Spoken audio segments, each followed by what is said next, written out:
Bonjour à tous, je suis Gilles Mancillon, je venais vous saluer aujourd'hui. Je vais continuer ma discussion ici sur l'univers du réel, sur l'univers multidimensionnel qu'on s'apprête à intégrer de manière beaucoup plus permanente, beaucoup plus constante. Toutes sortes de choses sont en train de se passer. Généralement, pour tous ceux qui écoutent des messages qui viennent des plans supérieurs, le message est toujours le même. C'est-à-dire, il y a plein de messagers, le messager n'est pas vraiment important, c'est le message, c'est l'amour, l'unité, l'inclusion et le retour à cette connexion, à notre source divine.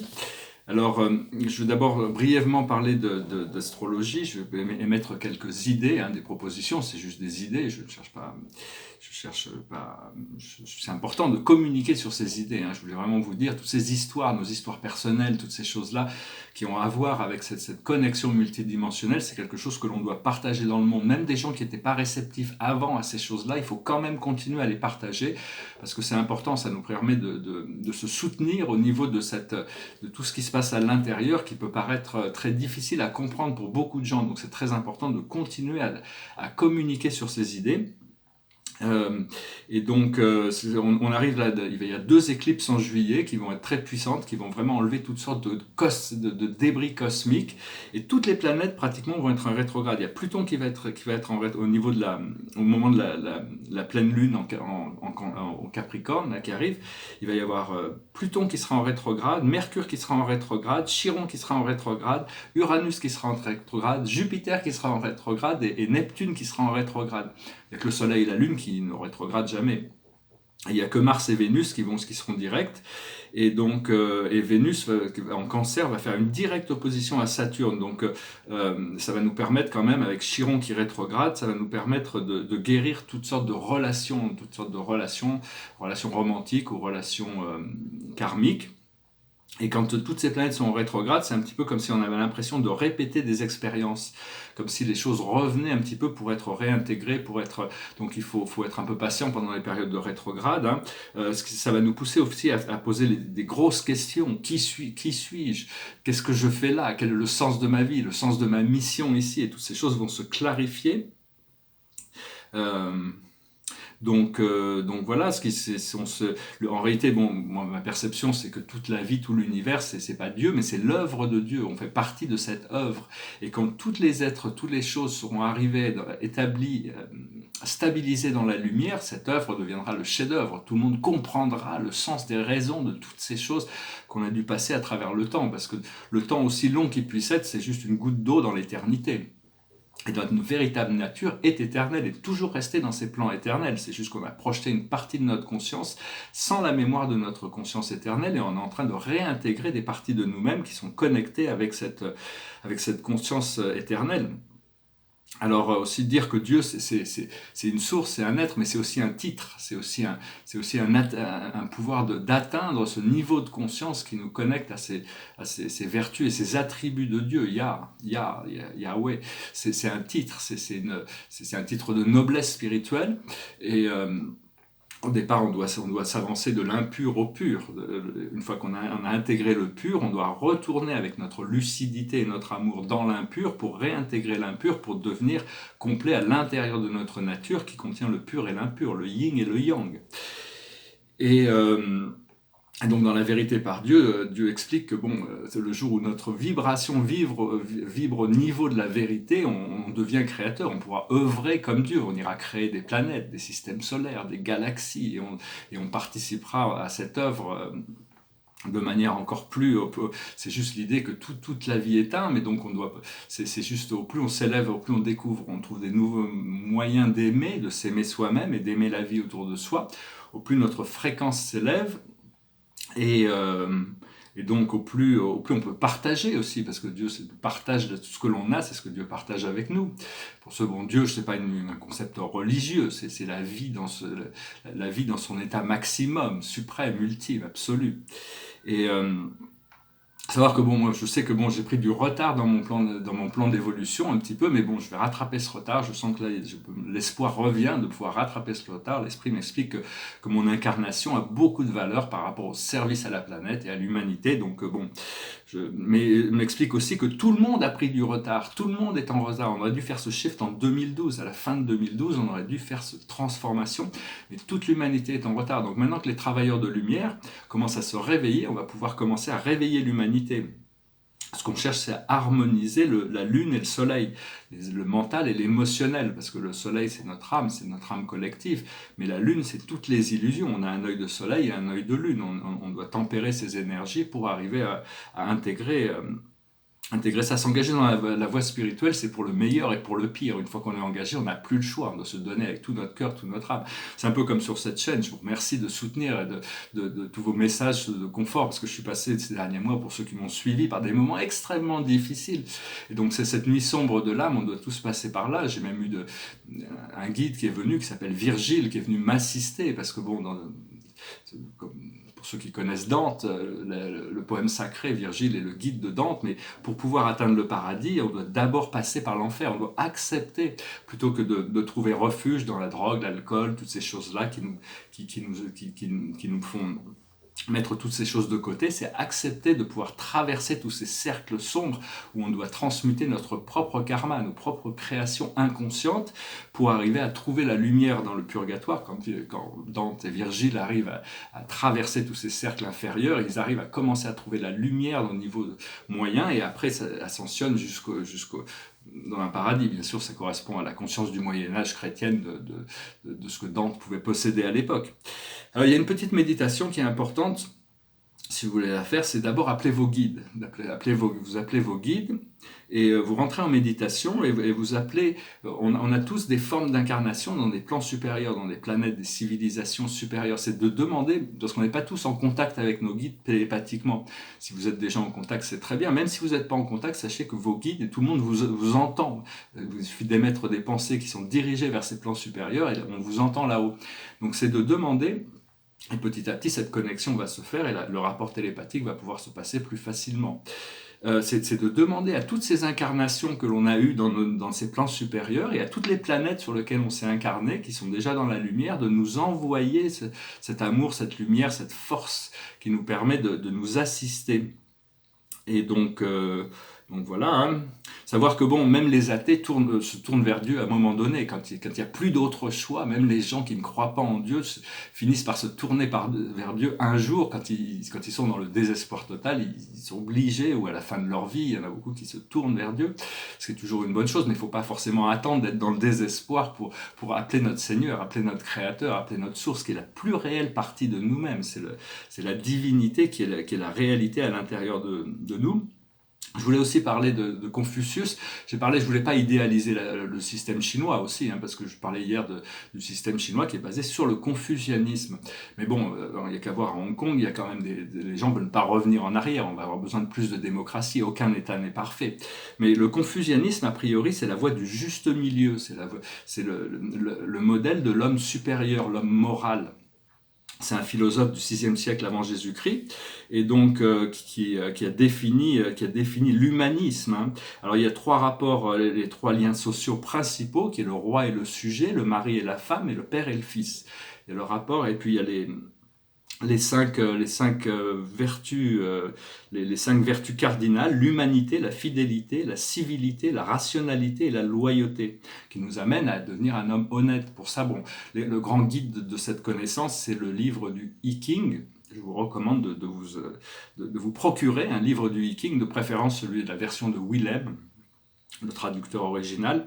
Et donc Confucius, essentiellement, ses valeurs, il a écrit 5 livres, c'était pendant les royaumes combattants, il partait partout avec ses 72 disciples, et bon, c'était un peu un étudiant de Lao Tse, hein, aussi, quand même, le grand maître de sagesse.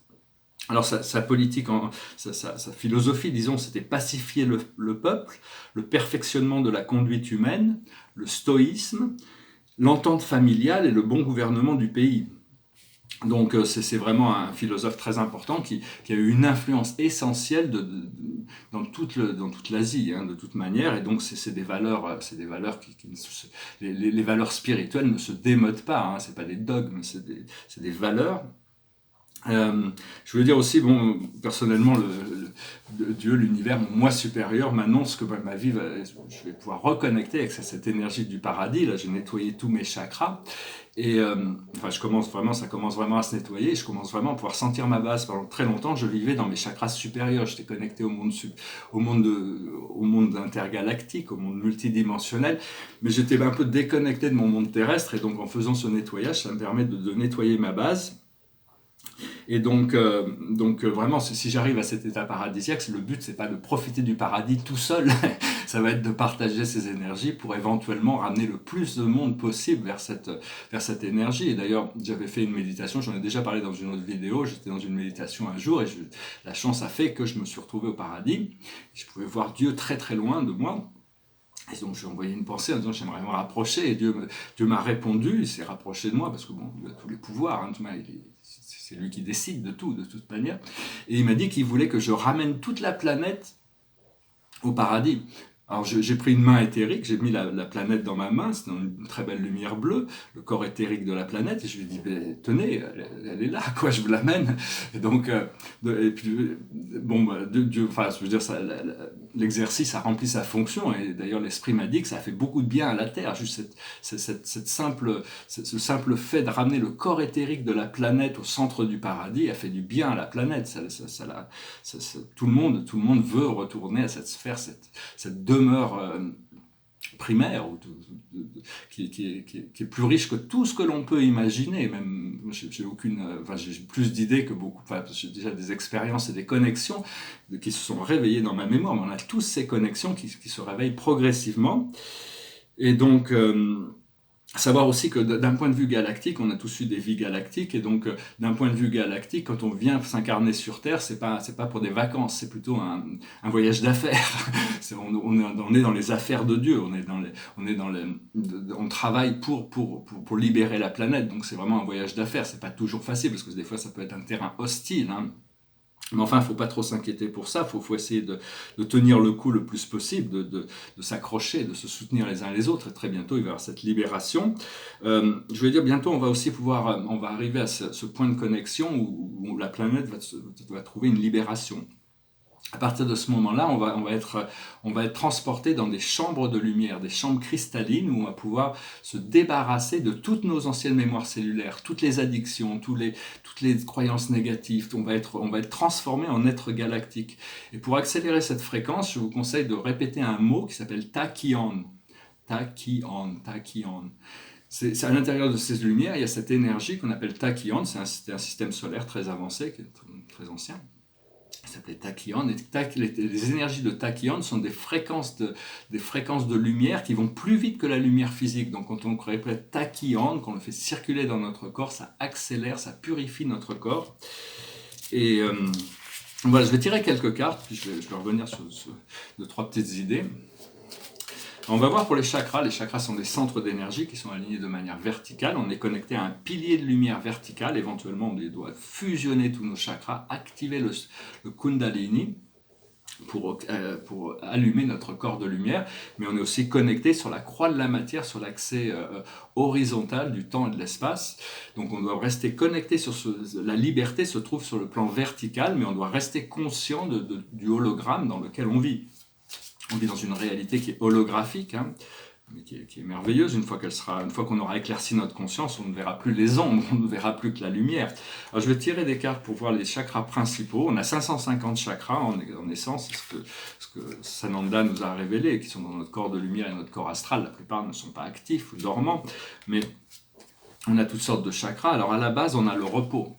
On va commencer à pouvoir se relaxer, se reposer, se régénérer, souffler un peu. Ce que l'on a au niveau du nombril, au niveau de le chakra de l'harmonisation. Alors le chakra de la base est commandé par Pluton, c'est le seigneur des transformations, c'est les plans inférieurs. Le chakra Le chakra du nombril, c'est le chakra de l'harmonisation, c'est commandé par Saturne, c'est là où le corps astral, c'est les plans terrestres, et donc aussi, si vous pouvez faire un exercice aussi consciemment, c'est de, quand vous vous adressez à quelqu'un, consciemment, vous ouvrez ce centre d'énergie vers la personne. Et donc ça connecte de manière profonde, ça crée une connexion plus profonde que juste au niveau de la communication ou des yeux. C'est-à-dire ça nous connecte au niveau astral, on est plus connecté. Alors là, ici, on a le cheminement, on est en train de s'avancer, on est en train de cheminer, on est en train d'ascensionner pas à pas et progressivement. Au niveau de notre plexus solaire, qui est notre centre de pouvoir, c'est un chakra qui est gouverné par Jupiter. Ici, on a la protection, c'est-à-dire on est protégé, il y a nos guides qui nous protègent, il y a nos anges gardiens qui nous protègent, on va bientôt revenir dans nos pouvoirs, mais dans l'attente, ils servent cette fonction, c'est-à-dire ils ont, même si on peut avoir l'impression de problèmes, on peut toujours les appeler pour nous aider à nous souvenir de notre source divine qui nous permet de bénéficier de plus de protection. Plus on est connecté à notre source divine, au plus on pourra bénéficier de ce bien-être et de cette protection. Au niveau du chakra du cœur, qui est gouverné par le soleil, on a la famille, on va pouvoir reconnecter avec notre famille d'âme, avec ces êtres qui vibrent à la même fréquence que nous. Au niveau de notre communication, qui est le chakra qu'on partage avec notre présence je suis, qui est dans le thymus, qui est le chakra de la communication, tout ce qui rentre et tout ce qui sort dans le cou du corps, et qui est gouverné par Chiron. Ici, on a la guérison, donc c'est très important. Chiron, c'est vraiment le seigneur de la guérison, c'est lui c'est le grand centaure de l'astrologie, c'est le Sagittaire, c'est le seul centaure immortel, celui qui possède la connaissance. Et il sacrifie, son propre bien-être pour la guérison de tous les corps. Et donc ici, on a la guérison, c'est une excellente nouvelle d'avoir cette guérison au niveau de ce chakra. Après ça, ce que l'on voit au niveau de notre troisième œil, c'est le siège de la conscience, c'est un endroit très, très essentiel, très important. Le sixième et le septième chakra sont vraiment des centres très, très importants. Il faut ouvrir notre troisième œil, commencer à recevoir ces visions, décalcifier la glande pinéale, essayer d'éviter le fluor. Et là, c'est gouverné par Neptune. Ici, on a l'amour. On voit l'amour, c'est l'amour. L'amour, il y a toujours des octaves d'amour supérieur à découvrir. Aussi bien l'amour matériel que spirituel. Et au niveau de la couronne qui nous connecte avec les plans supérieurs, vous pouvez visualiser un disque de lumière qui tourne au-dessus de votre tête, qui est concentré ses pensées au sommet de la tête. Ça permet d'ouvrir la porte du ciel pour permettre à l'âme, une fois que notre conscience est en paix, l'âme peut commencer à s'étendre au-delà du corps physique. Et c'est gouverné par Uranus. Et ici, les veilleurs, et ici on a la consolation, on va pouvoir se consoler de toute cette histoire qui va être oubliée, et on va pouvoir se réjouir d'avoir pu être libéré. Ce qui est ancré dans le sol, au niveau de notre étoile terrestre, qui est en dessous de nos pieds, à peu près 30 cm, qui nous connecte au monde terrestre. Ici on a l'hésitation, c'est-à-dire on a le droit d'hésiter, mais il ne faut pas hésiter trop longtemps. À un moment donné, on doit passer par-dessus nos doutes, et à partir du moment où on arrête d'hésiter, on découvre notre destinée, on se connecte avec notre destinée. On n'a plus besoin on va pouvoir remplir notre fonction avec tous ces rétrogrades qui arrivent, on va pouvoir intégrer toutes ces mémoires de manière harmonieuse. Et après, notre étoile de l'âme, qui est une étoile qui est à peu près 30 cm au-dessus de notre tête, qui nous connecte, qu'on partage avec notre moi supérieur. Ici, on a l'amitié. On va trouver de nouvelles amitiés, avec... le principe de l'amitié, c'est une valeur épicurienne. Épicure pensait que l'amitié était la plus solide et la plus forte de toutes les valeurs humaines. En tant qu'humain, on a besoin de ça. Et donc, c'est arrivé à être amical avec tous les maîtres ascensionnés, sont amicales envers toute la vie, de toute manière. Et donc, on doit avoir une amicabilité vis-à-vis de soi-même et prendre toutes nos relations de manière amicale aussi. Donc voilà, je voulais aussi... Voilà, je vais discuter d'autres choses, ce sera un petit peu plus long aujourd'hui cette vidéo. Il y a toutes sortes de technologies assez négatives qui sont développées sur Terre actuellement, mais qui pourraient mettre en danger l'existence humaine et l'ascension. Donc si ça se passait, le Créateur va donner l'autorisation aux galactiques de désactiver tout ça. On se prépare vraiment pour une intervention divine. Savoir que Dieu sait déjà les choses, passé, présent, futur, il sait où les gens vont, mais il a besoin de laisser le temps à chacun de s'auto-déterminer par rapport à quels sont les choix. Mais il y a certaines âmes sombres qui ne vont pas pouvoir se réformer, donc elles vont être retirées. Parce que leur idée, c'était de détruire la planète dans une apocalypse nucléaire et après s'échapper sur leur base sur la Lune et sur Mars qu'ils ont déjà, parce que grâce à des technologies qu'ils ont pris à des extraterrestres, on ne sait pas, on va découvrir tout ça.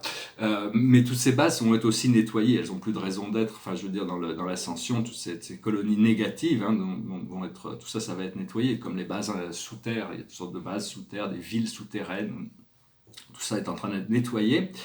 Il faut arriver à se concentrer sur savoir que Dieu, pour lui, l'intérêt, c'est pas notre vie, c'est nous. C'est pas du tout les circonstances de la vie, c'est nous, c'est le progrès de chaque personnalité pour arriver à revenir à ses pouvoirs de créateur, revenir à son vrai moi. Et savoir qu'appeler Dieu, c'est complètement naturel. On n'a pas besoin d'habits spéciaux, ou de se purifier, ou d'avoir une coupe de cheveux, ou peu importe où on en est, comme on est, Dieu nous prend comme on est. Donc, une fois qu'on a, il faut vraiment appeler cette source, rappeler cette source, invoquer cette source le plus possible. Et à partir de là, on a une guidance qui nous apporte, qui nous ramène toujours à notre plus haut bien. Donc, il faut essayer de la suivre. Pour savoir que bon,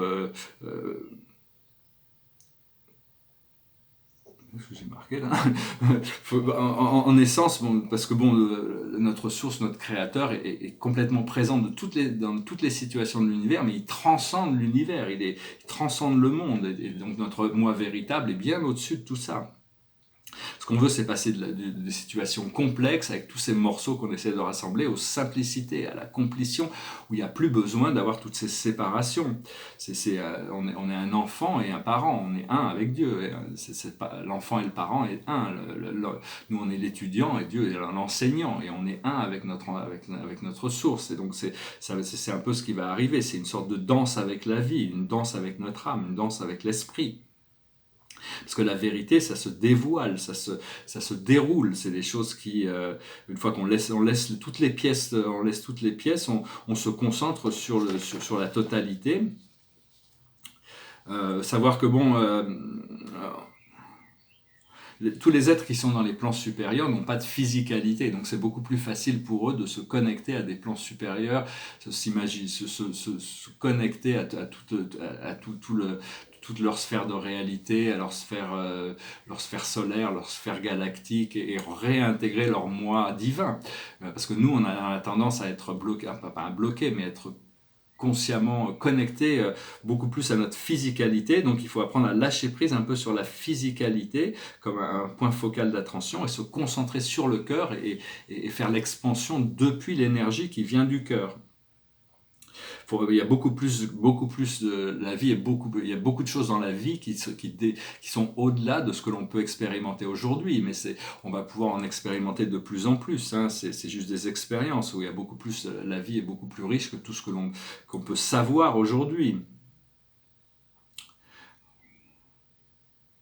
Savoir aussi que bon, les galactiques communiquent actuellement sur le fait que il y a plus de lumière aujourd'hui qu'il y en a eu depuis le début de l'existence de l'humanité telle qu'on la connaît. Donc c'est vraiment c'est important de continuer à partager nos histoires, partager nos idées. Parce qu'on passe tous à travers ces choses. Savoir que si on doit passer par la nuit sombre de l'âme, des moments très très sombres, le simple fait d'imaginer de se suicider, c'est quelque chose de naturel. Il ne faut pas le faire, mais ça fait partie du procédé, parce qu'on arrive on prend conscience de notre lumière, et on prend aussi conscience qu'on doit intégrer une force d'obscurité qui nous dépasse complètement. Donc on veut lâcher prise sur toutes ces choses. Ça montre juste qu'on est en train de se réveiller. Donc il faut pas s'en vouloir, il faut passer à travers. Je veux aussi, juste pour dire que la nuit dernière, j'ai eu un rêve absolument extraordinaire. J'étais avec un ami, je sais pas qui c'est, puis je lui démontrais la télékinésis, comme quoi je pouvais apporter des objets, je pouvais faire déplacer des objets avec mon esprit. Donc des fois, dans les plans astro, c'est un petit peu, on va là-haut pour pratiquer. Donc c'est quelque chose qui va être très très, moi je trouve très excitant de pouvoir commencer, pouvoir retrouver ces pouvoirs télékinésis, le pouvoir déplacer des choses avec son esprit. C'est quelque chose d'assez merveilleux que l'homme ne connaît pas encore, mais on a tous ces pouvoirs à l'intérieur de nous. Et donc voilà, hein, je vais tirer finalement juste 4 cartes J'espère que ce message aura été intéressant pour vous. Hein. On continue à avancer. On va voir, là, il y a des choses qui sont annoncées. Maintenant, bon, on va voir comment elles se réalisent. Elles vont se réaliser de toute manière. Il faut essayer d'abandonner ces doutes, cette hésitation. Hein. Mais bon, ça fait partie du procédé. On arrive à s'autodéterminer. La plus haute sagesse pour nous aujourd'hui, c'est l'Égypte. Savoir que toutes les pyramides ont été créées grâce à justement ce pouvoir de l'antigravité, grâce au cristal de l'antigravité d'Atlantis. Elles ont été créées de haut en bas. Et c'est quelque chose qu'on ne peut pas imaginer, on ne pourrait pas refaire avec nos technologies actuelles. Et elles ont toutes été placées sur des centres d'énergie terrestre naturels. Et elles travaillent en réseau. Éventuellement, toutes ces pyramides vont être réactivées pour créer cette matrice de la 5e dimension. Ce que l'on doit comprendre, c'est l'alimentation ou la faim, c'est-à-dire les désirs du corps, les désirs des sens. Et ces désirs des sens sont parfois trompeurs. C'est-à-dire les sens nous trompent en réalité, donc il faut arriver à maîtriser, savoir qu'est-ce qu'est le désir du cœur et qu'est-ce qu'est le désir des sens pour arriver à ramener les sens dans la sagesse. Ce que l'on doit faire, c'est les galactiques. On doit connecter à notre famille galactique, à notre être galactique, à notre moi galactique. Il y a des parties de nous qui sont tout le temps restées dans ces plans supérieurs, qui ne sont pas descendues dans ces plans inférieurs de matérialité et de séparation. Donc, revenez sur cette méditation, hein, appelez les parties de vous-même qui existent encore dans toutes ces planètes, dans toutes ces dimensions, dans les vaisseaux, et pour vous envoyer leur lumière et être bien connectés. Et on va émerger en tant qu'être galactique.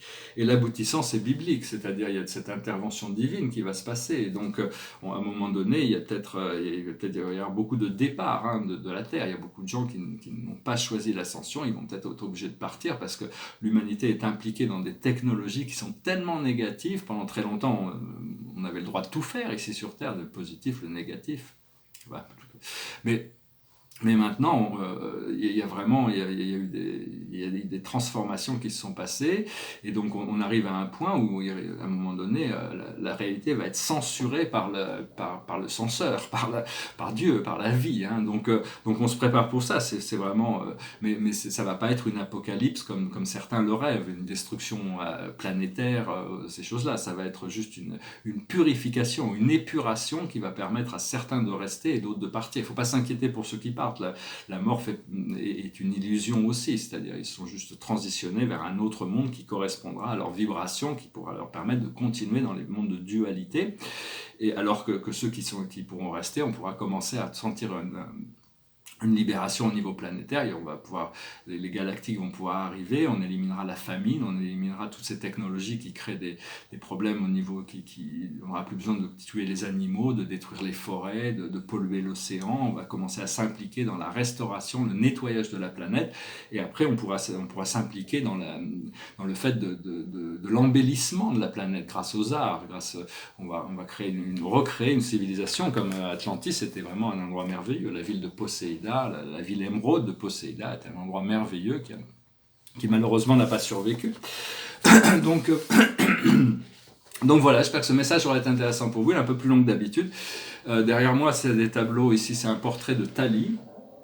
La grâce, tous ces tableaux sur papier, c'est pas toujours facile de simplifier la peinture. Moi, j'aime beaucoup Henri Matisse parce qu'il a cette recherche de simplification. La complexité dans la peinture, c'est très bien, mais d'arriver à simplifier la peinture, arriver à trouver des choses simples qui fonctionnent. Moi, ce que j'aime bien dans mon art, c'est que je trouve qu'on ne sont peut-être pas tous égaux, hein, tous les tableaux, puis il y en a certains qui plaisent à d'autres qui plaisent à d'autres personnes, mais c'est que mon style est reconnaissable, c'est-à-dire que on ne peut pas confondre mes tableaux avec ceux de quelqu'un d'autre. Et donc voilà, hein. Puis le tableau ici, c'est un tableau, on vient d'en discuter, peut-être pour faire une vidéo spécifiquement là-dessus, c'est mon astrologie natale, avec une centaine de planètes qui sont localisées. Je suis poisson, ascendant poisson, et donc c'est pour ça aussi j'ai pas mal de... Enfin, c'est juste les principales. Ici en Poisson, j'ai Mercure, le Soleil, Mars et Chiron qui font un triangle avec Neptune et la Lune parmi les grands corps, qui font un triangle avec le nœud du Nord en Cancer. Hein. Donc ça, c'est des configurations très spécifiques. Mais enfin, toutes les petites planètes peuvent avoir des importances. Je vais peut-être refaire une vidéo sur toutes les petites planètes du système solaire, parce qu'on a tous des planètes dans toutes les constellations, et ces planètes influencent le collectif terrestre au niveau inconscient. Conscient quand on est conscient de l'astrologie, de ce qui se passe, mais sinon ça nous conditionne. C'est aussi des fois des conditions difficiles, des relations difficiles entre certaines planètes qui peuvent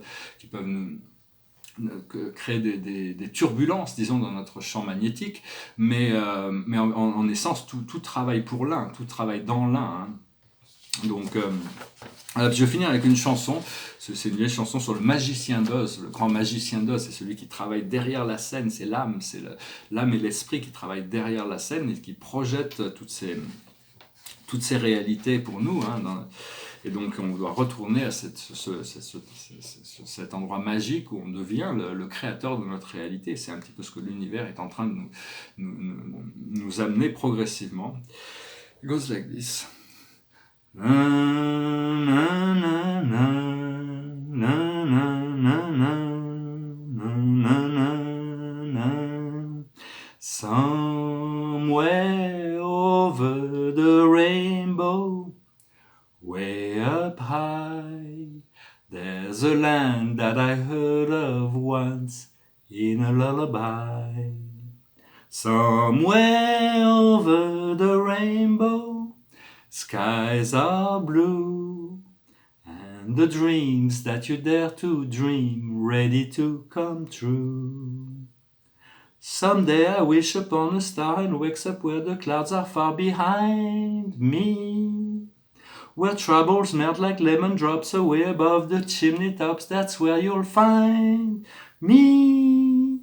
Somewhere over the rainbow, bluebirds fly, birds fly over the rainbow. Why then, oh why can't I? If happy little bluebirds fly beyond the rainbow, why, oh why can't I? Follow the rainbow over the stream, follow the fellow who follows the dream, follow the yellow brick road, follow the yellow brick road, follow the yellow brick road. We're off to see the wizard, the wonderful Wizard of Oz. We hear he's a whiz of a whiz, if ever a whiz there was. If ever a whiz there was, the Wizard of Oz is one because of the wonderful thing he does. We're off to see the wizard, the wonderful Wizard of Oz. Voilà, je vous remercie d'être resté jusqu'à la fin. On va retrouver le magicien d'Oz, le magicien derrière la scène, et donc c'est un grand bonheur. On doit travailler sur nous-mêmes tous les jours, on doit trouver des manières à la fois à faire des améliorations, trouver des choses qui servent notre plus haut bien, et trouver du plaisir, trouver de la joie, du bonheur qui nous permet de célébrer, d'être dans la gratitude pour chaque moment qui nous est donné sur Terre, le plus possible. Je vous remercie pour tout, je vous salue, je vous remercie d'aimer, de partager, de souscrire, de commenter, et je vous dis à bientôt. Namasté.